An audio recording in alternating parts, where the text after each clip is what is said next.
ইন্না রাহমাতাল্লাহি করিবুম মিনাল মুহসিনিন সাদাকাল্লাহুল মাওলানাল আযীম ওয়া সাদাকা রাসূলুন নবিয়ুল হাবিবুল করিম ওয়া নাহনু আলা যালিকা মিনাশ শাহিদিন ওয়াশ শাকিরিন রব্বি সাল্লি ওয়া সাল্লিম ওয়া বারিক আলাইহি আলহামদুলিল্লাহ।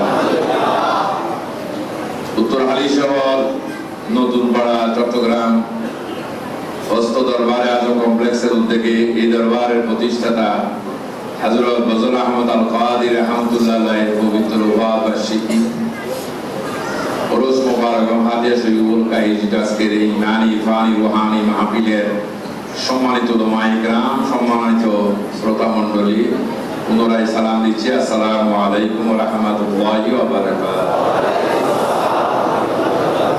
আপনারা সবাই ভালো আছেন? আলহামদুলিল্লাহ। সম্মানিত উলামায়ে কেরাম, বাদে মাগরিব থেকে কুরআন ও সুন্নাহর আলোকে সুফিজম অর্থাৎ সুফি মতবাদের উপর ভিত্তি করে যথেষ্ট আলোচনা রেখেছেন। এত প্রাণবন্ত তরিকত বন্দির জন্য অত্যন্ত রুহানি খোরাক। তারপরেও আমি মুক্তসর একটু আলোচনা রাখবো, একটু মন দিয়ে শুনবেন। যেহেতু যে যুগের সম্পর্কে আল্লাহ রাসূল বেশি চিন্তিত ছিলেন, আজকে সেই যুগগুলো চলতেছে। হাতে আগুন রাখা সম্ভব হবে কিন্তু ইমাম রাখতে পারবে না। বর্তমান সময়টা সেটাই চলতেছে। যাক, আল্লাহ যেন আমাদেরকে দয়া করে ফেতনাতের মধ্য দিয়েও আল্লাহ যেন নবীর ভালোবাসা যেন আমাদের কাছ থেকে কেড়ে না আনে। কারণ একজন ইমানদারের জন্য বড় শাস্তি হলো রাসূল প্রেম হারিয়ে যাওয়া। নবীর প্রেম হারা চাইতে বড় বদনসিব আর কিছু হতে। নামাজের নাম ঈমান, রোজার নাম ঈমান, হজের নাম ঈমান, নবীর নাম ঈমান। আল্লাহ যেন আমাদেরকে রাসূল পাওয়ার তৌফিক দান। মহান আল্লাহ তাআলা পবিত্র কালামে মজিদ ইরশাদ করলেন, বিসমিল্লাহির রহমানির রহিম, ইন্না রাহমাতাল্লাহি করিবুম মিনাল মুহসিনিন। নিশ্চয় আল্লাহর রহমত মুহসিনের মধ্যে রহিয়াছে। সুবহানাল্লাহ। কার রহমত? কার কাছে?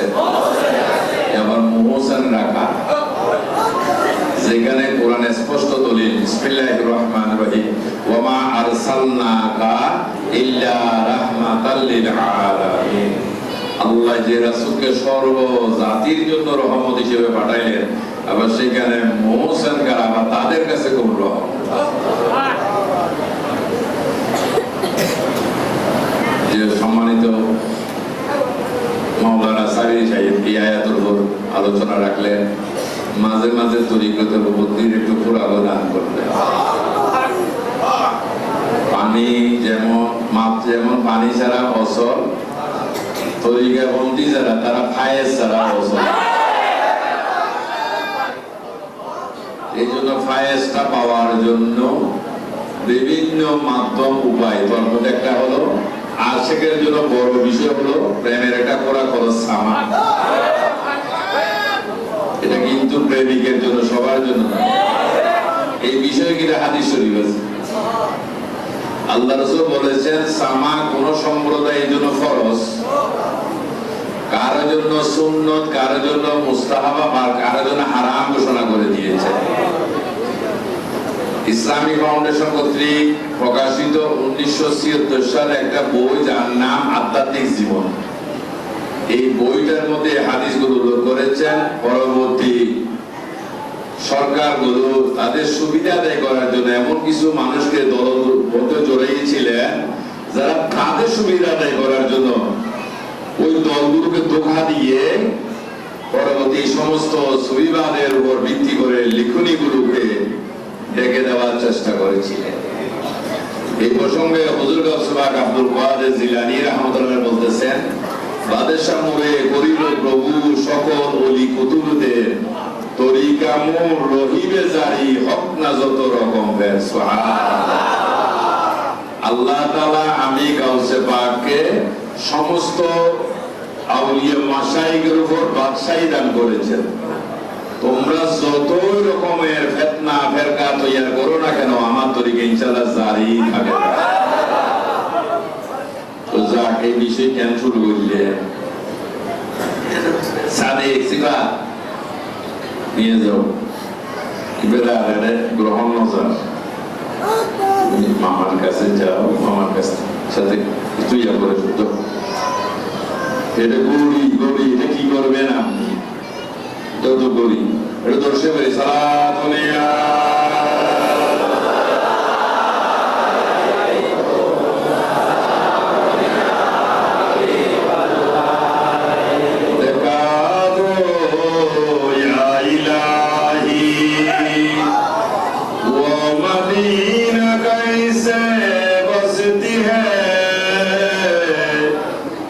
जिस पर मौला तेरी रहमत रातों दिन बरसती है सलातुलिया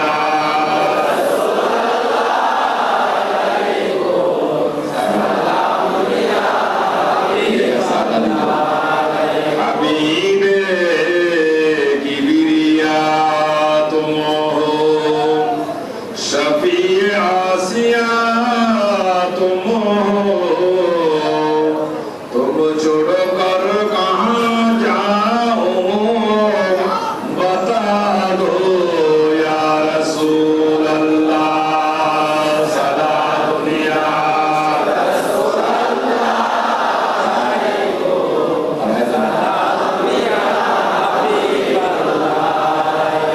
আলহামদুলিল্লাহ। এই হাদিসটা ওই বইয়ের মধ্যে উল্লেখ করা হয়েছে যে কারো জন্য সামা ফরজ, সামা মানে গান, ইংরেজিতে বলে সং। কিছু কথাকে সুরে রূপান্তর করার নামে হলো সামা বা গান। এই জন্য আল্লাহ রাসূল বলতেছেন কোন প্রেমিক যদি এই ছন্দমালা দিয়ে তার প্রেমা সম্পর্কে খুঁজে পায় তার জন্য সামা ফরজ। কারো জন্য সুন্নাত, কেউ গেয়েছেন আপনিও গাচ্ছেন, ভালো লাগতেছে, মুস্তাহাব, কোনো মন্তব্য নাই, বালা। কিন্তু নিষেধ করলেন কাকে? গানের কথাগুলো মর্মভুল ভেদ না বুঝে যারা উল্টা পাল্টা ফতোয়া দিবে রাসূল বলেন তাদের জন্য সামা আল্লাহর হন। এই জন্য সামা গাইতে একটা ভালো মন লাগবে, সামা শুনতে গেলে একটা ভালো কান লাগবে, এবং হৃদয় অঙ্গন করার জন্য একটা ভালো কলম লাগতেছে। আল্লাহ যেন আমাদেরকে সে বিষয়ে অগ্রগামী হওয়ার তৌফিক দান। আলহামদুলিল্লাহ। এই যে সামাটা গাইলেন খান্দাইও না ইসমাইল কথা কোনো বাইদি ভাই এসেছে, কিন্তু এই কথা যিনি রচনা করেছেন এটা ছিল তার হৃদয়ের কথা। আর হৃদয়ের মধ্যে এমন একটা প্রেম অনুভব ছিল যেটা হলো রাসূল পাক সাল্লাল্লাহু আলাইহি ওয়াসাল্লাম যার যার হৃদয়ের কথাগুলো ছন্দ আকারে গেয়েছেন, কিন্তু ওটা ছিল তার জন্য একটা প্রেমের বিরাট একটা বিষয়। হয়তো বা আজকে সেটা আস্তে আস্তে আমরা যাদের কাছ থেকে শুনতেছি সেটা হয়তো সামা হয়েছে, কিন্তু সে গেল, কিন্তু সেই সামাটা তখন রিফ্লাই দিবে যিনি প্রেমিক হয়েছে। এই জন্য যে কোনো বিষয় ধর্ম এটা কারো ইচ্ছা নয়, এখানে কেউ কিছু যুক্ত করতে পারবেন না, কেউ আবার কিছু বাদ দেওয়ারও কোনো সুযোগ। সমস্ত ফায়সালা হলো আল্লাহ রাসূলের, যার ফলে এখান থেকে সরিয়ে দেওয়ার কিছু নাই। এই জন্য কবি নজরুলের একটা উক্তি হলো কালের চক্র বক্রগতিতে ঘুরিতেছে অবিরাম। কালের চক্র, যুগের একটা ষড়যন্ত্র সবসময় একটা বাঁকা পথে ঘুরাইতেছে মানুষকে, যার কারণে আজকে মানুষ সঠিক জিনিসটা বাদ দিয়ে আসল বাদ দিয়ে নকল নিয়ে মারামারি। একটা জিনিস চিরসত্য, চকচক করিলে স্বর্ণ হয়। সুন্দর কণ্ঠ নিয়ে কোরআন তেলাওয়াত করে বুঝাই দিলে তিনি মুফাসসির হয় না। কথাগুলো মনে রাখতে হবে। যেহেতু কোরআন সম্পর্কে আল্লাহ ধারণা দিয়েছেন বিসমিল্লাহির রহমানির রহিম ইউদিল্লু বিহি কাসীরা ওয়া ইয়াহদি বিহি কাসীরা। কোরআন পড়ে কেউ গোমরাহ হবে কে বলেছে? আল্লাহ। আবার কোরআন পড়ে কেউ হেদায়েতের পথ পাবে। এই জন্য আগে দেখতে হবে কোরআনটা কার জন্য। সবার জন্য কিন্তু কোরআন নয়। সবাই কলমা পড়বে, ইসলামে দীক্ষিত হবে, ইসলামী অনুশাসন মানলেও কিন্তু সবার জন্য কোরআন অবতীর্ণ। আর এটা কার জন্য? হুদাল্লিল মুত্তাকিন। মুত্তাকিন মানে যার অন্তরে আল্লাহর ভয় আছে। আর আরো বলতেছে কার জন্য? আপনারা কি কখনো রোগী হয়েছেন? তো রোগী হলে তো বিছানায় থাকার কথা, আজকে এখানে কিভাবে আসলেন? নিশ্চয় সুস্থ হয়েছেন। তো কি দ্বারা সুস্থ হয়েছেন? ভাত খেয়ে। মাছে ভাতে বাঙালি নয় না, মাছে আর ভাত খাইলে সুস্থ হয়ে যায়। কি খেয়েছেন? ঔষধ। কার জন্য? রোগীর জন্য। ঔষধ যেমন রোগীর জন্য, যদি রোগী না হয় ঔষধ খান, নির্ঘাত আপনার মৃত্যু হবে।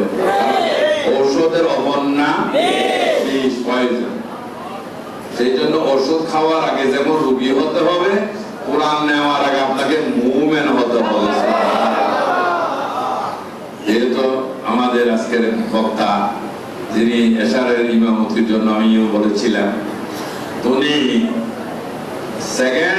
দ্বিতীয় রাকাতে আমাদেরকে পরে দিয়ে আয়াত এনেছিলেন, ওয়া নুনাজ্জিলু মিনাল কুরআনি মা হুয়া শিফাউ ওয়া রাহমাতুল লিল মুমিনিন। সুবহানাল্লাহ। আল্লাহ বলতেছেন কোরআন কার জন্য? মুমিনের জন্য শিফা এবং রহমত। সুবহানাল্লাহ। কার জন্য? মুমিন বুঝাতে আমরা যারা লা ইলাহা ইল্লাল্লাহু মুহাম্মাদুর রাসূলুল্লাহ সাল্লাল্লাহু আলাইহি ওয়াসাল্লাম এই কলমা যারা পড়ে বেরিয়েছে আমরাই মুমিন। এই বিষয়ে মত কার আছে? আত্মহালেন তো। কলমা পড়েছি আমরা মুমিন, এই বিষয়ে যারা মত পোষণ করেন হাত তুলেন তো। একজন তুলে ডরাইলে ভালো। কেমন?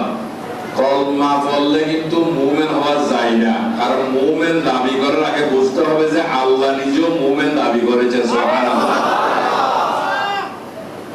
এবার আসুন, কলমা পড়লে যদি মুমিন হয়, নামাজ পড়লে মুমিন হয়, রোজা রাখলে মুমিন হয়, হজ করলে মুমিন হয়, এটা যদি দাবি হয় যে আল্লাহ কি করে মুমিন হয়েছে? আল্লাহ দাবি আল্লাহ মুমিন। কোরআন শরীফে সূরা হাশরের শেষের আয়াত বলেন তো, বিসমিল্লাহির রহমানির রহিম। ওয়াল্লাহুল্লাযী লা ইলাহা ইল্লাহু আল মালিকুল কুদ্দুসুস সালামুল মুমিনুল মুহাইমিনুল আজিজুল জব্বারুল মুতাকাব্বির সুবহানাল্লাহি আম্মা ইউশরিকুন। বড়ই সুবহানাল্লাহ। ওয়াল্লাহ মানে তিনি আল্লাহ। তিনি কি কি গুণের অধিকারী? তন্মতনার দাবি হল মুমিন। সুবহানাল্লাহ। হে মুমিন, মানুষও মুমিন। এক চেয়ারের বড় যাইব না, ফিরেও মানুষ, মরিদও মানুষ, বসছেন তিনি, ছাত্রও মানুষ, শিক্ষকও মানুষ। কেউ বসলেন বেঞ্চে, কেউ বললেন চেয়ারে। এখানে তারতম্য বোঝানো হয়েছে না? আল্লাহ তো মুমিন দাবি করলেন, আল্লাহ আমরা এক সমান। কেমন? নবী আমাদের মতো বলে, আল্লাহ তো আমাদের মতো না।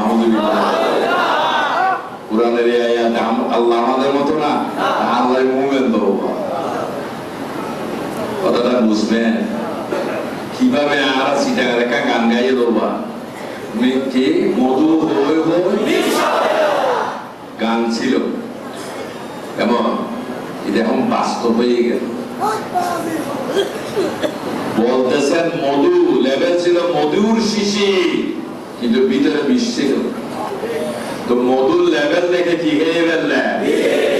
বিষ খেয়ে ফেললে। কাজে বসিয়া আল্লাহ জ্ঞান দান করেছে। কে কি বললো, কিভাবে প্রতারিত করলো সেটা বিষয় নয়। কিয়ামতের ময়দানে আপনার প্রতি জিজ্ঞাসা থাকবে। আল্লাহ বলবে যে আমি তো তোমাদের সুন্দর একটা জ্ঞান দিয়েছিলাম, ওটা দ্বারা বিচার বিশ্লেষণ করো নাই কেন? আমরা এখন হুজুগে বাঙালি, যে ওই রাম তার লগে যা নবা। হ্যাঁ, তো যাক, এখন আলহামদুলিল্লাহ কোরআনের এত বেশি আলোচনা, এত বেশি তাফসীর চলতেছে। প্রত্যেক জায়গায় দেখলাম, আগে আছে যে মিলাদ মাহফিল এটা তাফসীরুল কোরআন মাহফিল, ঠিক না বেটি? কেমন? তো কাজে সেই জন্য আজকে কোরআন আমাদেরকে বলতেছে কোরআনের কথা, কিন্তু সরাই দিচ্ছে কোরআন থেকে। কেমন? কোরআনের উদ্দেশ্য কি? মানুষকে আল্লাহ থেকে সেপারেট করে দেওয়া, নাকি আল্লাহমুখী করা? ইয়া আইয়ুহাল ইনসানু মা গাররাকা বিরাব্বিকাল কারীম। এই মানুষ কোন জিনিসটা তোমাকে তোমার প্রতিপালক থেকে বিমুখ করে রেখেছে? এখানে কোন জিনিসটা বলেছে? বস্তুর কথা বলা হয়েছে। কাজে সেই জন্য আজকে কোরআনের উদ্দেশ্য থাকবে আমাকে আপনাকে আল্লাহমুখী করা। আল্লাহমুখী হতে গেলে আগে রাসূলমুখী হতে হবে। আর রাসূল বাদ দিয়ে আল্লাহ পাওয়ার কোন সুযোগ কেউ পাইও নাই, পাবেও পাচ্ছেও না। এই জন্য আজকে তাফসীর কোরআনের মাহফিলের সমস্ত বয়ানের সারাংশ আল্লাহ এটা বলছেন, বিশ্ব নবী এটা করেছেন। কেন? শেষ কথা হলো এটাই, কোন নবী এটা করেছেন? বিশ্ব নবী এটা করেছেন। আর রাসূল নাম নিলে দরুদ শরীফ পড়তে হবে। এই দরুদ শরীফটা না পড়ার জন্য একটা কৌশল বাইর করেন কোন নবী? বিশ্ব নবী। তো যাক, এখন কোন বিশ্ব নবী বানাইয়া আল্লাহ জানে। তবে আমরা ওই নবীর উপর ঈমান এনেছি যে নবীর গন্তব্য আরশ মুআল্লা পর্যন্ত। কেমন? তো যাক, আলহামদুলিল্লাহ। কাজে সেই জন্য বর্তমানে দাড়ি আছে, টুপি আছে, হ্যাঁ, চাকরি আলকালা সব আছে। দাড়ি টুপির নাম ঈমান নয়, নবীর নাম ঈমান। দাড়ি টুপি দেখলে মনে করবেন না সেটা আপনার দিদি ভাই বা তার দ্বারা ধর্মের খেদমত হচ্ছে। বহুত মেয়ের অসৎ গুণের স্বামী তালাক দেয়, যেহেতু তার বয়স কম, সেই জন্য লজ্জা নিবারণ করার জন্য নাকফুল হলো মেয়েদের স্বামীর প্রতীক। আমাদের চট্টগ্রামে মেয়েরা নাকফুল ব্যবহার করে যখন তাদের বিয়ে হয়। খেয়াল রাখবেন কথাগুলো, বিয়ে হয় তো যখন স্বামী মারা যায় তখন আর নাকফুলটা পরেন না, আর স্বামীর পরিচিতি হলো নাকফুল। তো অল্প বয়সে যখন দুষ্টামির কারণে জামাই ছেড়ে দেয়, ওই মেয়েরা কি নাকফুলটা খুলে? কেন খুলে না? লজ্জা। এবং কেউ যদি বলে তুই এত ভালো হইলে তোমার জামাইকে ছাড়িয়ে দিয়ে, তো অনেক হাত কিনে, অথচ তারা কিন্তু এরপরে কি বলা? এই জন্য অনেকে নবীর থেকে তালাক হয়ে গেছে, কিন্তু দাড়িও আছে, টুপিও আছে, চাকরিও আছে। তালাক দিবে লাগে না বাবা? তালাক দিয়ে দিচ্ছে। এবং এই জন্য খবরদার বসিয়া, আমার এখানে ওয়াজ হয় না, ওয়াজ করা, কথাগুলো মন দিয়ে শুনবেন। যাক, আস্তে আস্তে বড়, যদি আল্লাহ দয়া করেন একটু সময় নিবেন, আল্লাহ যেন সুন্দরভাবে। কেন আজকে আমরা তরিকার মধ্যে অন্তর্ভুক্তি হলাম? আজকে আমাদের বিষয় সব জায়গায়, বিভিন্ন গ্রামে গঞ্জে দেখলাম ফুটবল খেলা প্রতিযোগিতা, যে খেলাকে কেন্দ্র করে মসজিদে কোনো আলোচনা নাই, সমাজে আলোচনা নেই। অথচ ফুটবল খেলা মুসলমানের জন্য হারাম, জানেননি? ফুটবল খেলা মুসলমানের জন্য, কেননা যেহেতু সদর ঢাকা এই পর্যন্ত ফুল ব্যান করে, পরে যে বল ফুটবল খেলছে দুই একটা রেকর্ড দেখাইতে পারবে? সবগুলো কি আপেল? এই দেশে মেয়েরাও ফুটবল খেলা খাচ্ছে, তারাও কি? তো চাইলে ইমানদারের ইমানের পূর্ণতার জন্য যে বিধিবিধানগুলো আছে তন্মধ্যে সদর টাকা খরচ। এখন ফুটবল খেলতে গিয়ে সদর রেখেছেন না তরক করেছেন? এই জন্য ফুটবল খেলা যে খেলেছে সেও হারাম, যে দেখেছে সেও হারাম, যে বাজিত জিত হারাম। কিন্তু সমাজের মধ্যে এটা নিয়ে কোনো আলোচনা নেই। ড্রামা, গান, বাজনা, ব্যান্ড, শো, এগুলো নিয়ে কোনো আলোচনা নেই। যখন এলাকা ফিসা বাইয়ের গুলি হতো শুরু মিছিল মিটিং, বুঝতেছেন কথা? এটা কেন হলো? যেখানে অনইসলামিক শরীয়ত বহির্ভূত কাজ চলতেছে, সেখানে মসজিদের ইমাম থেকে মুসল্লি, মুতওয়াল্লি, সভাপতি পর্যন্ত কোনো সমালোচনা নাই, বরঞ্চ টাইম গনে কখন আইয়ের উপর। আর যখন একজন পীর আসবে বলতেছেন, সেখানে শুরু হয়ে গেল বিভিন্ন রকমের আলোচনা। কারণ পিশাব মানে তিনি যার কাছে নফসের ঔষধ আছে। তো কোন এলাকায় পীর যাওয়ার আগে ওই এলাকায় আগে শয়তান চলে আসে। খুব মন দিয়ে কথাগুলো শুনবেন। কোন এলাকায় যখন পীর যাবে, তখন ওই এলাকায় আগে কে আসে? মানুষের সুরতে। কারণ ওখানে জানে, শয়তান একমাত্র জানে, যেহেতু এই যে আয়াতে কারিমায় বলতেছে আল্লাহ, আল্লাহ রহমত মুহসিনের কাছে, যে রহমত ব্যতীত মানুষ শয়তান থেকে রক্ষা পাওয়ার কোনো আর স্কোপ আর সুযোগ, এটা হলো শয়তানের জন্য ঔষধ। তাই ওখানে মানুষ শুরু থেকে বিভিন্ন কথা মানুষকে জানায়, একটা হট্টগোল তৈরি করার চেষ্টা করে। আর পীরদের দ্বারা মানুষের ক্ষতি হয় নাই, পীরদের কারণে মানুষ লাভবান হয়েছে। পীরের কারণে ক্ষতি হয়েছে শয়তানের। কথা ঠিক না বেঠিক? যার ফলে কারণ শয়তানের অবস্থান হলো কালবের মধ্যে। আল্লাহ রাসূল বলতেছেন, মানুষ যখন আল্লাহর জিকির করে, জিকিরের প্রভাবে শয়তান দূরে পলায়ন করে। আবার যখন জিকির বন্ধ হয়ে যায়, আবার সেই মানুষটাকে কুমন্ত্রণ আনে।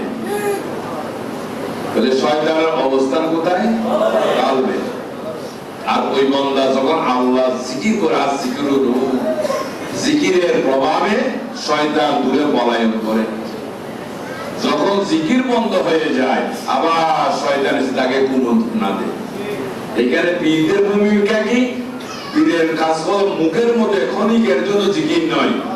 এমন যেদিন থেকে পীরের কাছে দীক্ষা বা বায়াত গ্রহণ করেছেন, ওখান থেকে শুরু করে আপনার মৃত্যু পর্যন্ত কলবে জিকির জারি করে দেন। আল্লাহ বলেছেন, বিসমিল্লাহির রহমানির রহিম, আলা বিযিকরিল্লাহি তাতমাইন্নুল কুলুব। সাবধান, আল্লাহর জিকির ছাড়া তোমার কলব শান্তি হবে না। অশান্তি কেন হলো? আল্লাহ এটা বানাইতে অশান্তি করে বানাই দিয়েছিলেন। কারণ অশান্তির কারণ হলো শয়তান। ওখানে যখন জিকিরের অবস্থা হয়, তখন ওই মানুষটার মধ্যে একটা ক্ষুধাভীতি জাগ্রত হয় যে আমি আরো আগে বোধ আসলাম না কেন। তো চলো আজকে, যেহেতু আল্লাহ বলেছেন রহমত কার কাছে? মুহসিনের কাছে। কিন্তু রহমতের দিকলা দিলেন আগে কার উদ্দেশ্যে? রাসূলের উদ্দেশ্যে। তো যেখানে নবী ও ওলি সর্বজাতির জন্য রহমত, সেখানে আবার মুহসিন কারা এবং তাদের কাছে আবার কোন রহমত? কথা ঠিক না বেঠিক? বুঝে নিতে হবে। তাহলে রহমতটাকে আগে বুঝতে হবে। যদি রহমতটা না বুঝি, তাহলে আমাদের জীবনে রহমত বেঁচে যাবে, তখন আর ধরার কোন সুযোগ থাকবে না। রসই করার অভ্যাস আছে কিনা? কারণ এখন তো সমস্ত কৌশল দরুদ পড়ার জন্য, না পড়ার জন্য। না পড়া না, তাদের কপাল মন্দ। আল্লাহ তাদের মুখ থেকে দরুদ শরীফ কেড়ে নিয়ে ফেলেছে। কারণ এটা দিয়েছিলেন আল্লাহ, যেহেতু কাজটা আল্লাহ, সেই জন্য এই জিনিসটা আল্লাহ নির্বাচন করেছেন। দরুদ শরীফটা কার জন্য? যারা ঈমানদার, সবার জন্য না। কারণ সবাই দরুদ শরীফ পড়তে পারবে না। যেহেতু জিনিসটা কার? আল্লাহ। আল্লাহ মহান যদি হয়, আল্লাহর কাজটা হবে হালকা, কি হবে? মহান, ভারী। তাই এই জন্য যে মানুষটা দরুদ শরীফ পড়বে, আগে তাকে ঈমানের শক্তি অর্জন করতে হবে। যদি ঈমানের শক্তি না থাকে, সে জীবনও দরুদ শরীফ পড়তে পারবে না। এই জন্য আল্লাহ ঈমানদারকে দিয়েছিলেন, অনেকে ঈমান এনেছিলেন, কিন্তু আজকে লোভ লালসার শিকার হয়ে কাফেরি দালালি করতে গিয়ে ঈমান খালাস। এই পর্যন্ত স্বামী মারতে মারতে মারতে অনেক মেয়েদেরকে, স্ত্রীদেরকে নাকে লাগায় দম তথা নিঃশ্বাস এসেছে, নাক দিয়ে ফেনে এসেছে, রক্ত বেরিয়ে গেছেন, সেন্সলেস হয়ে গেছেন, তালাক হয়েছে। কোন দলিল আছে? কেমন স্বামী মারতে মারতে যদি জান যাওয়ার উপক্রম হয়, তারপরে কিন্তু স্ত্রী তালাক হয় না। যদি হাসতে হাসতে তিনটা কথা বলে, তখন কি থাকবে না? তালাক হয়ে যাবে। এই জন্য খেয়াল রাখবেন, অনেকে যার যার কথায় সেই ইসলাম থেকে খারিজ তথা নবী থেকে তালাক হয়ে গেছে কথার দ্বারায়। কাজেই সেই জন্য আমাদেরকে বুঝতে হবে রহমতটা কি। চলুন, আল্লাহ তাআলা রহমত দিয়ে কাকে পাঠাইলেন? রাসূল পাঠাইলেন। নবুয়তের বয়স 40 না, এটা নবুয়ত প্রচারের বয়স। যদি রাসূল 40 বছরের নবী হয়, সমস্ত নবীদের ঈমান ক্যান্সেল।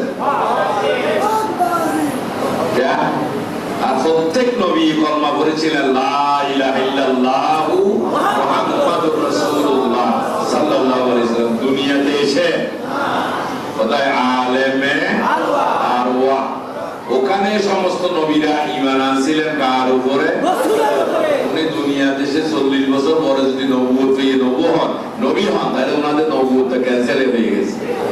আচ্ছা, একটা বিষয়। আরেকটা বিষয় হলো, আদম আলাইহিস সালাম এবং মা হাওয়ার মধ্যে যখন বিবাহের কাজ সম্পূর্ণ হলো, কেমন? তো আদম আলাইহিস সালাম স্ত্রীর অধিকার নিয়ে যখন হাওয়া আলাইহিস সালাম দিকে হাত বাড়াইলেন, আল্লাহ তাআলা বাধা দিলেন, ও আদম, এটা এখনো তোমার হকে আসে নাই, তার হকটা আদায় করো, তারপর তোমার অধিকার চর্চা করতে পারবা। আদম আলাইহিস সালাম জিজ্ঞেস করলেন, বারে ইলাহি, আমার কি হক আদায় করব? যে তার মোহরানাটা আদায় করো। মা হাওয়া এবং আদমের মধ্যে যে নেকা হলো, এটা মোহরানা, ওটা আদায় করো এবং তোমার স্ত্রীর অধিকার তুমি আদায় করতে পারবে। তখন আদম আলাইহিস সালাম অপারগতা স্বীকার করলো, ও আল্লাহ, আমি সরকারে খাই, মসজিদে ঘুমাই। বুঝেন কথা? সরকার মানে আল্লাহ, মসজিদ মানে বেহেশত। সরকারে খাই, মসজিদে ঘুমাই, আমি তার রুজি রোজগার করি না, আমি টাকা করতে পাবো। মা হাওয়াকে কিভাবে তার মোহরণ আদায় করবো?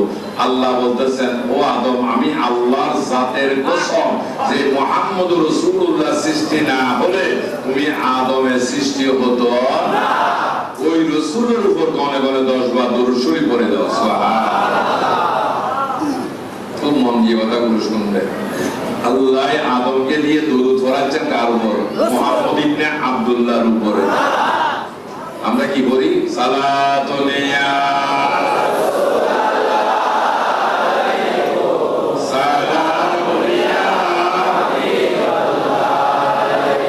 আলহামদুলিল্লাহ, সালাতুন ইয়া রাসূলুল্লাহ আলাইকুম, এটা হলো দরুদ শরীফ।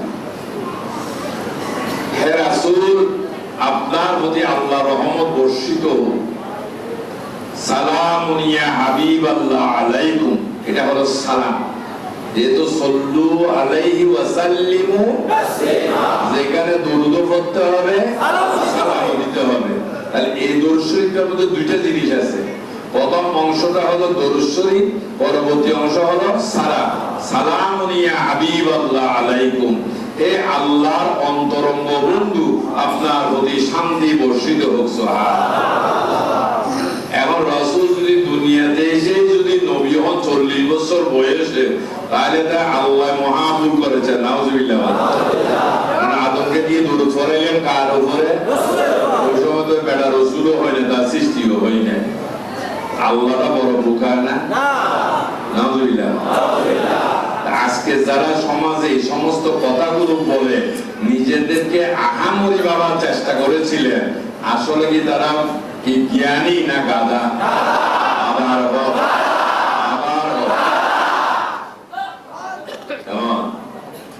কি অবস্থা!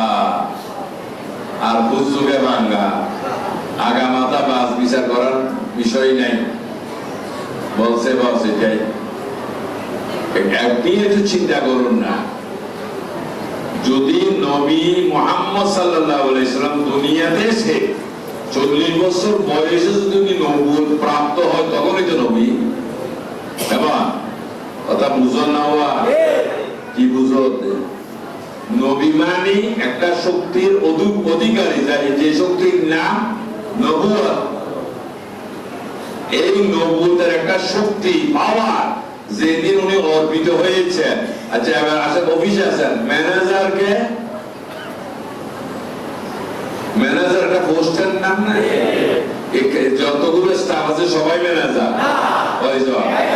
একজন ম্যানেজার হিসেবে একটা চেয়ার নির্ধারিত আছে। অফিসের অনেক স্টাফ আছে, সবাই কিন্তু ম্যানেজার না। ওই ম্যানেজারের চেয়ারে যিনি বসবেন তিনি কি এর আগেও না পরেও না, কথা বুঝেছেন? তাহলে চেয়ারে ম্যানেজারের চেয়ার, ওখানে বসলে যদি ম্যানেজার হয় তাহলে নবী হয় কখন? নবুয়ত না পেয়ে, নবুয়ত পেয়ে তো নবী হয়েছে। এখন যদি উনি 40 বছরে যদি নবুয়ত প্রাপ্ত হন দুনিয়াতে আসার পর, তাহলে আল্লাহ তো মহা ভুল করেছেন। যেটা আদমের উপর, আদমকে দরুদ শরীফ পড়তে বললেন, কার উপরে? তাহলে রসুল উনি হয় নাই, ওই সময় যে ওনার দরুদ বলতে বললেন, সেটা আল্লাহ কি বড় ধরনের ভুল করেন নাই? বড় করে এখন কি আল্লাহ তার রাইট হলে এই জ্ঞানী কি ভুলে আছেন না পালে আছেন? যারা এদেরকে অনুসরণ করবে তারা পথভ্রষ্ট হবে। খেয়াল রাখবে, তাফসীর কোরআন মাহফিল, কোরআন নাযিল হয়েছে যে কোরআন খুদাবিদিওয়ালাদের জন্য, মুমিনের জন্য। আজকে বাংলাদেশের গ্রামে গঞ্জে থানা জেলায় এমন কোন জায়গা নাই কোরআনে তাফসীর হচ্ছে না। এবার আপনারাই উত্তর দেন, সুদের হার কমে গেছে, চুরি কমছে, ডাকাতি কমছে, জায়গা ঠেলাঠেলি কমছে, কোর্টে মামলা কমে গেছে, তাহলে কোরআন কোথায় গেছে? কোরআনের উদ্দেশ্য কি? ঔষধের উদ্দেশ্য কি? উপশম, রোগ থেকে মুক্তি পাওয়া। ওষুধ খেয়ে যদি মুক্তি না হয় তো ওষুধ চেঞ্জ করতে হবে। অনেক ডাক্তার এখানে আছে, ডাক্তার সাহেব কি ওষুধ দিলেন, এটা খাইলে জ্বর ভালো হচ্ছে না, তোমার পাওয়ার কমান না বাড়া বাড়া। তাহলে কোরআনের কাজ হলো যে খারাপকে কি করা, ভালো করা। এত কোরআনের ওয়াজ যদি খারাপের সংখ্যা বাড়তে থাকে, এখন তো নাউজুবিল্লাহ কোরআন চেঞ্জ করুন বলেন, বিচারে কোরআন চেঞ্জ করতে হবে না, কথা হবে না? তো কোরআন কি চেঞ্জ করার কোন সুযোগ আছে? তো কোরআন ঠিক রাখি, বক্তারে চেঞ্জ করতে হবে। কথা ক্লিয়ার নাকি? বুঝা যাচ্ছে এই বক্তারা একজনও কোরআনের অধিকারী হতে, একটা বইয়ের অধিকারী হয়েছে, একটা বই, পুস্তক, দিস ইজ বুক, কোন মন দিয়ে শুনবে? আর একটা বই কোরআনের কথা লেখা আছে, এবং যেটা পরে গিরিশচন্দ্র সেন মহাপণ্ডিত হয়ে বাংলা ভাষায় কোরআনের ব্যাখ্যা করে দিয়েছে। উনি কি আদৌ কোরআন পেয়েছে? কোরআন পাইলে উনি তো ইমানদার হতেন, আজকে রাশের ইমানদার। কিন্তু উনি এখনো গিরিশচন্দ্র সেন কেন? তাহলে ওটা যদি কোরআন হয়, তাহলে রাসূলের উপর কোন কোরআন এসেছিল? কথাগুলো বোঝার চেষ্টা করবে। এখানে আমার দরবারে কোনোদিন মাহফিল শোনার জন্য আসবেন না, ওয়াজ শোনার জন্য আসবেন না, কারণ আমি আলেম না, আমি ওয়াজ জানি না, আমি ওয়াজ করাই। খুব মন দিয়ে কথাগুলো শুনবেন। যেখানে কোরআনের একটা আয়াত বই আনতে সিদরাতুল মুনতাহা থেকে রাসূল পর্যন্ত পৌঁছতে একটা আয়াত, মাত্র একটা আয়াত, পুরা কোরআন নয়। জিবরাইলের অবস্থা খারাপ, এত ওজন। আল্লাহ বলতেছেন আমি মহাসমুদ্রের মাঝে কোরআন রাখতে চেয়েছিলাম, অস্বীকার করব, এটা আমার দ্বারা সম্ভব না। যে সমুদ্রের মধ্যে এখন যান আমাদের সি বিচে কোটি কোটি টনের জাহাজ নিয়ে সমুদ্র নীরব নিস্তব্ধতার মধ্যে আছে, কোনো আওয়াজ আছে না, চিল্লান না, চিল্লাচ্ছে না। আমি পাহাড়ের মাঝে কোরআন রাখতে চেয়েছিলাম, পাহাড় অপারগতা স্বীকার করল, যে পাহাড়ের মধ্যে বাগান লাগাইয়া টনকে টন ওজনের কাঠ নিয়ে নিস্তব্ধতার মধ্যে দিয়ে সেবা দিয়ে যাচ্ছে। একটা কোরআনের ওজন কতটুকু হবে? 1 কেজিও নাই, আমার কাছে একটা 50 গ্রাম কি তার সাথে একটু বেশি হবে। একটা কোরআন শরীফ আমি উপহার পেয়েছি, যেটা ওজন দিলে 50 থেকে উঠতে গেলে 75 গ্রাম। তো 75 গ্রাম মানে এটা, এই যে আমার নাতিটা আসলো এর জন্য 75 গ্রাম তো কিছুই না, কথা ঠিক না? 75 গ্রাম বুঝেন? তাহলে আজকে যে টনকে টন গাছের ওজন নিয়ে দাঁড়িয়ে আছে, কিছু বললেন না, এই সামান্য একটা কোরআন নিতে হিমশিম খেয়ে গেলেন কেন? তাহলে বোঝা যাচ্ছে 75 গ্রামটা কাগজের কোরআন, আর যেটা রাসূলের কাছে সেটা হলো নূরের কোরআন। ওই কোরআন ব্যতীত আমাদের জীবনের পরিবর্তন হবে না, সেই জন্য ওটা তালাশ করতে হবে। এই জন্য একজন আসে বলতেছে, দেখো রাসূল জিন্দা নাই, বলো কোরআন কোথায় পাই, আপন আপন পীরের কাছে বিলায়া দাও দেহ কানি, দেনেতে দিদার করে। এখন কে নাই? এই জন্য কোরআনও নাই। তাহলে রাসূলের কাছে কোন কোরআনটা এসেছিল? অনেক উদাহরণ। আলী রাদিয়াল্লাহু তাআলা আনহু রান মোবারক আল্লাহ রাসূল মাথা মোবারক রেখে একটা আরাম করতেছিলেন। আলী রাদিয়াল্লাহু শুশ্রূষা করতেছেন, হঠাৎ দেখলেন এমন ওজন যার পক্ষে আর রক্ষা করা সম্ভব হচ্ছে না, এত ভয়াবহ ওজন, পারতেছে না, ধাক্কাইয়ে নবী উঠায়। এটা ওই রাসূল, নবী মানে অদৃশ্য সংবাদদাতা, অজানাকে জানা, তিনি নবী।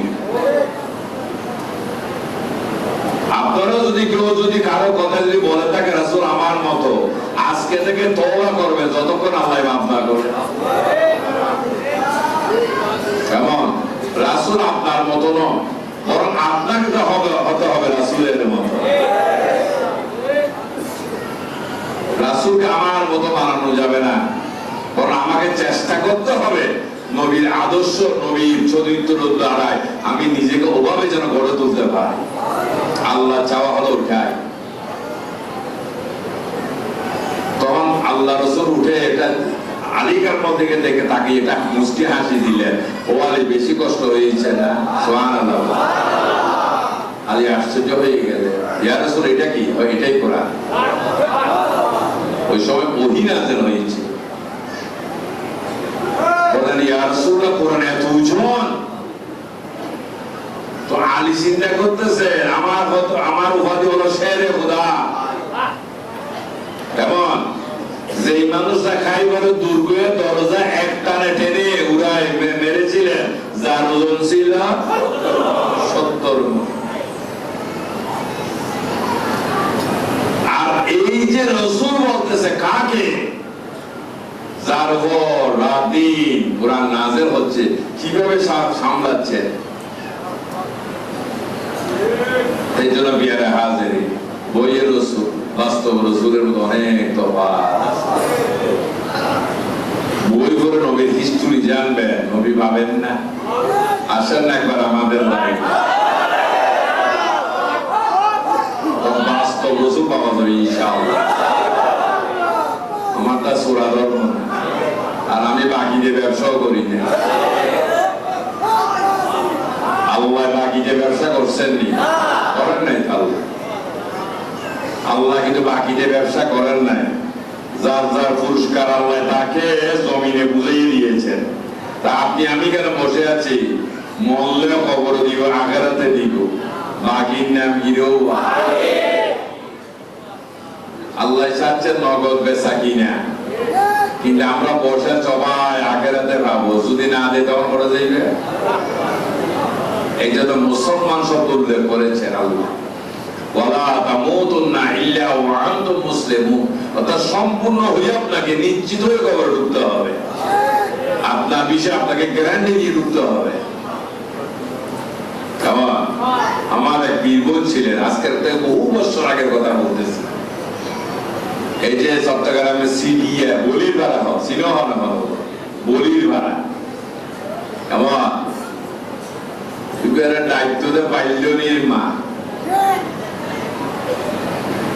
এই বাল্যনীর মা তরিকত গ্রহণ একটা মহিলা মানুষ বলতেন গর্ব করে যে আমরা যে তরিকা গ্রহণ করেছি ইনশাআল্লাহ কেউ আমাদেরকে কলমা পড়াইতে পারবে না, দরকার নেই, নিজের কলমা নিজে করবো, নিজের বাণী নিজে খেয়ে যাবে, দুনিয়া থেকে চলে যাবে। আলহামদুলিল্লাহ, যা দোয়াটা আল্লাহ কবুল করেছে। একজন মহিলা কিসের উপর ডিপেন্ড করে এই কথাটা বলতে পারে যে কারো মুখে কলমা পড়তে হবে না, নিজের কলমা নিজে করবো, নিজের বাণী নিজেকেই দুনিয়া থেকে চলে যাবো, রাইট? কেমন বয়স্ক মহিলা ছিলেন, এত আশেক নিয়ে উনি তরিকতের কাজ করতেন। দেখতাম মাঝে মাঝে রাতে 3টা বাজে এসে দরজা নক করতে। আমরা অনেক সময় আমার বাজিকে নিয়ে আমরা আমাদের ভাগ্যটা নিচে অনেক বড়, দোকানে বসে আমরা ভাত খাইতাম, অনেক আগের কথা বলতেছি। এই রাতে 3টা বাজে সেহরি খাওয়ার সময় দরজা নক করলে আমরা আশ্চর্য খেয়ে খেয়ে আর বাজি গাই দিতে হতো, ওই বেলুনিমে সুতা নিতে হতো। আল্লাহু আকবার, দরজা খুলে দেখতেছি উনি হাসতেছে, তার বুঝে ওখানে বড়ই করজোর হয়ে দাঁড়াই আছে। তো ঢুকে এক্সের প্লেট একটা নিয়ে বসে গেছেন, হয়তো ওইটাতে বাদ দিয়ে দেয় ওই উন্দি, ওই যে ওনার হাজব্যান্ড বাইলে দিয়ে দেওয়া পরে। একটা কথা আছে, প্রেমিকারা দিশা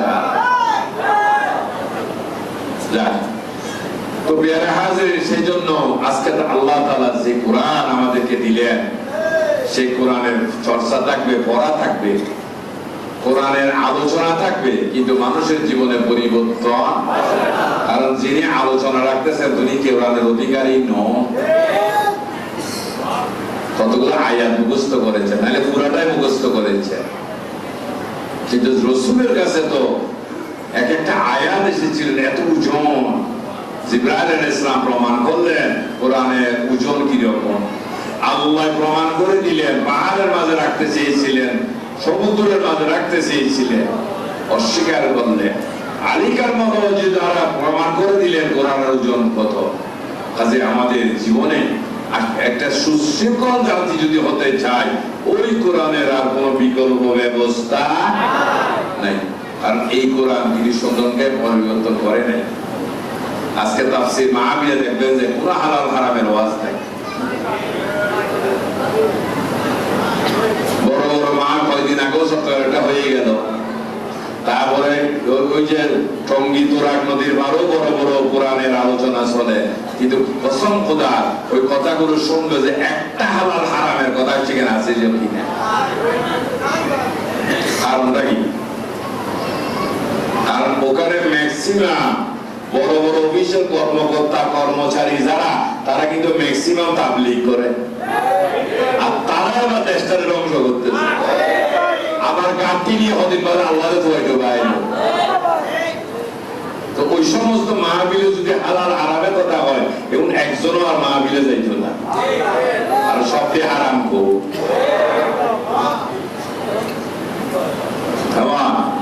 ধর্ম প্রচারের নামে নেশা দ্রব্য ইসলামের মধ্যে আদেশ আছে, হালাল না হারাম। আর এখানে তো দেশে দেশে ধর্ম প্রচার করতেছে, সবাই আবার ব্যবসা করে।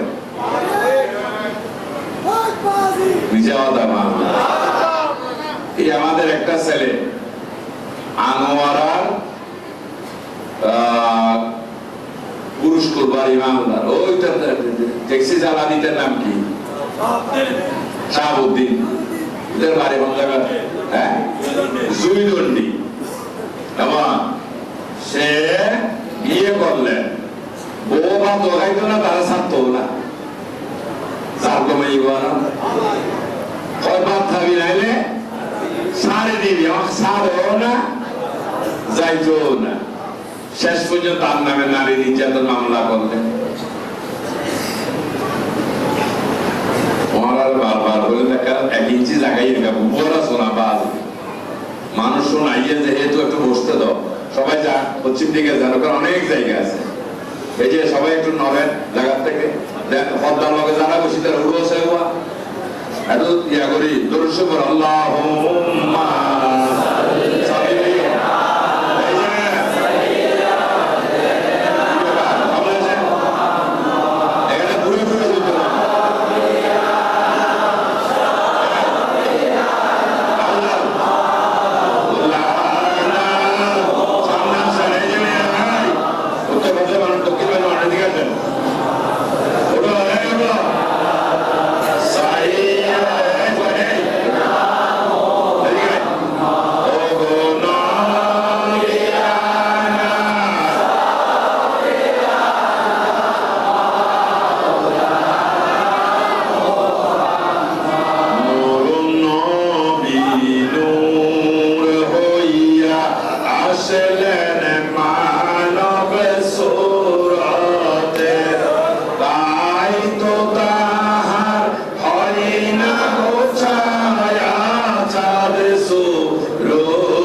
সেজন্য আমাদের জীবনে সম্মান করতে হবে।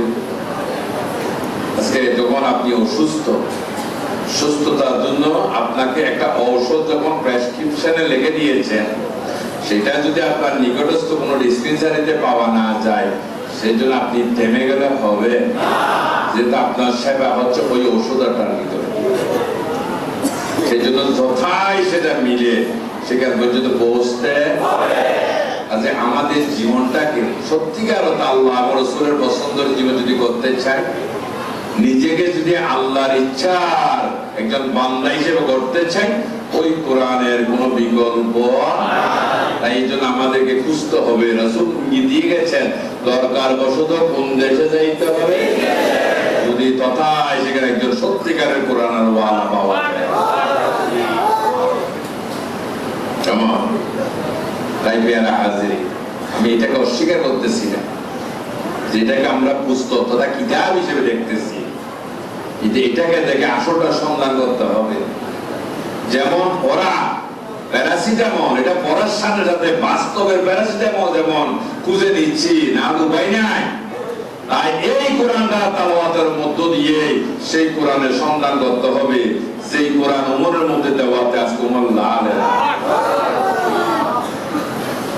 মানুষটা তো খুনি ছিলেন, রবি ছিলেন, সন্ত্রাসী ছিলেন। এই মানুষটা আজকে আমাদের ইমানের প্রতীক কিভাবে হয়? কেন আমরা তাকে ফলো করব? সমাজ তো শিক্ষা আমাদেরকে দেয় না যে একজন সন্ত্রাসীকে অনুসরণ করো, আর সন্ত্রাসীকে অনুসরণ করলে কি হয়? আমিও সন্ত্রাসী। খুনিকে অনুসরণ করলে কথা বলেন আমিও খুনি। লোভীকে অনুসরণ করলে আজকে সেই উমরকে কি আমরা অনুসরণ করতেছি? যিনি লোভী, যিনি সন্ত্রাসী, যিনি খুনি, যিনি এক নম্বরে আশিক রাসূল। তাহলে আজকে নিজেকে রাসূলের কাছে সবর্দ করাতে নবী তাকে কি দেওয়াতে আজকে নিতে বলো লালে না। তাই পেয়ারা হাজির, আমি কারো বিপক্ষ বলবো না, কিন্তু আমার চেষ্টা হলো আমার জাতি যেভাবে সুর থেকে আবাসিয়ে দিলেন এই স্রোতে তাদেরকে গভীর সমুদ্র নিয়ে যাচ্ছেন, আর জীবন সাঁতরাইলেও আর কুল পাওয়া যাবে না। একটু বাঁচাবার চেষ্টা করবো, যেহেতু আল্লাহ বলেছেন ইমানদার নিজেও বাঁচো, অপরকেও জাহান্নামের আগুন থেকে। এই জন্য আমার এখানে আসলে সুন্দর একটা মন নিয়ে বসবে। সবার জন্য একটু তাবার ব্যবস্থা আছে, তবে এখন না, আমি শেষ করলে কেমন পেট খালি হইলে খানা ঢুকাইতে হয়, কলব খালি হলে আল্লাহ জিকির ঢুকাইতে। এই জন্য একটু মন দিয়ে কথা করে শুনবে। অনেক মেহমান এসেছেন, আন্তরিকভাবে অভিনন্দন দরবারে পক্ষ থেকে। তবে জীবন অনেক জায়গায় গিয়েছেন, অনেক কথা করে শুনেছেন, আজকে আমার কথাগুলো তাদের সাথে মিলবে না, কারণ ম্যাক্সিমামের ওয়াজগুলো ছিল উদ্দেশ্য প্রণীত। আমারটা কি উদ্দেশ্য দেখো, আর আমি আপনাদের কাছে কিছু চাওয়ার উদ্দেশ্য নয়। আমার উদ্দেশ্য হলো আপনাকে যদি আল্লাহ পর্যন্ত পৌঁছাবার একটা পথ বের করে দিতে পারি, আমার উদ্দেশ্য হলো আল্লাহ তাআলা আমাকে দান করবে। ওই নিমিত্তে দুই চারটা কথা বলে যাচ্ছে। তো যাকে হাজিরিন, আল্লাহ তাআলা বলতেছেন, নবী গো, আমি আপনাকে সমগ্র সৃষ্টির জন্য রহমত হিসেবে প্রেরণ করেছি। তাহলে রহমত কার কাছে?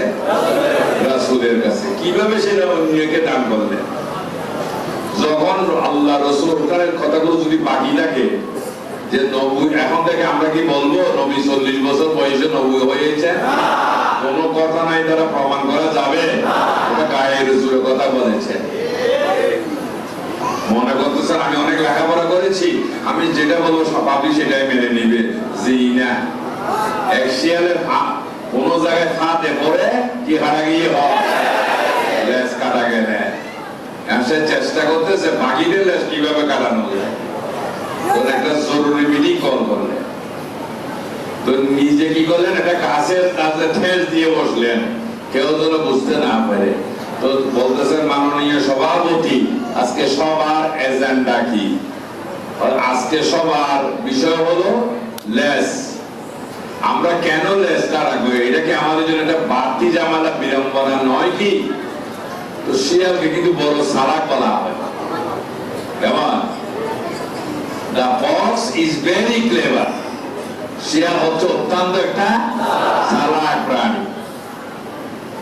তো যাকে হাজিরিন, এখন এমন ভাবে বসলেন, এক চালাক শিয়াল কি করেন, আস্তে করে দেখে ফেললেন ওনার লেজটা নেই।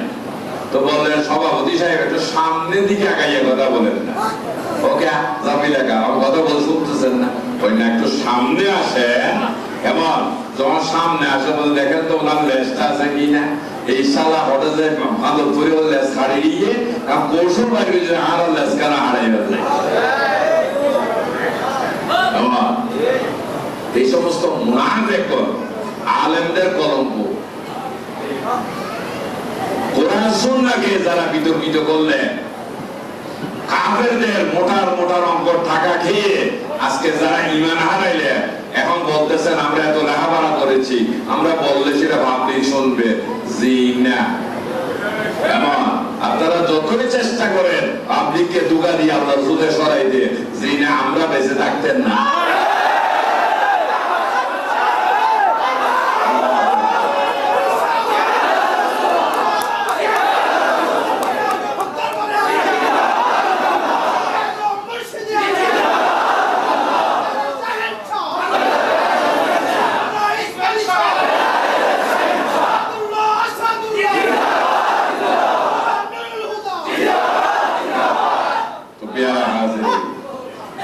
সচেতন হন, এখনো সময় আছে।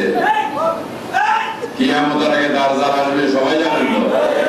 দাজ্জালের আগে কি তৈরি হবে? দল তৈরি হবে। এগুলি এমন আমি ডাইরেক্ট বলতেছি না, বললেও কোনো সমস্যা নেই। বেশি করে আমার গুলি করে মেরে ফেলবে, তাও আমার লাভ। গুলি গুলি মানলো আমার লাভ না, লাভ তো আল্লাহ। ও মারনা তেরি গলি মে,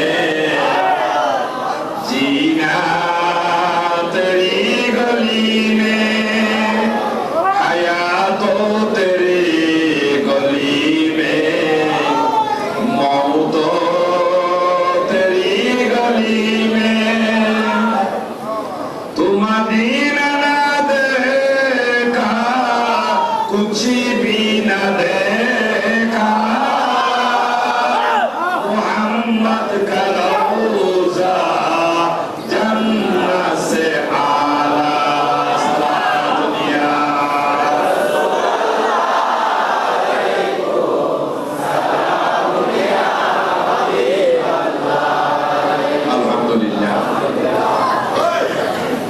এবং ভ্রান্ততা দিয়ে আমাকে আপনাকে চেষ্টা করতেছে, উপরে লেবাস রাখবে, অন্তরে রসুল রাখবে না। কৌশল চলতেছে এটাই, অন্তর থেকে রসুল বিদায় দেওয়া। আর এটা ছিল কাফেরদের মনোবাসনা। যারা অ্যাটম্বুল তৈয়ার করে মুসলমানের নারীকে লজ্জাস্থান দিয়ে তীর ঢুকাইয়াও রসুল থেকে আলাদা করতে পারেন না।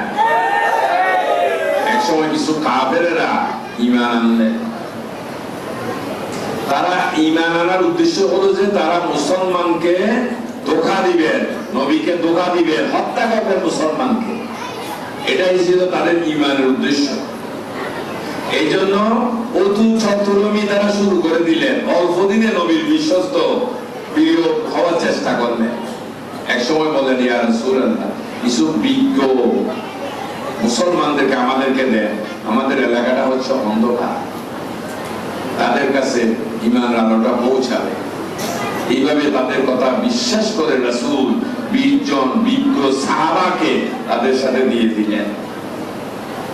তারা তাদের অঞ্চলে নিয়ে 20 জনকে কয়েক ভাগে বিভক্ত করলেন এবং তাদেরকে নির্মমভাবে হত্যা করলেন।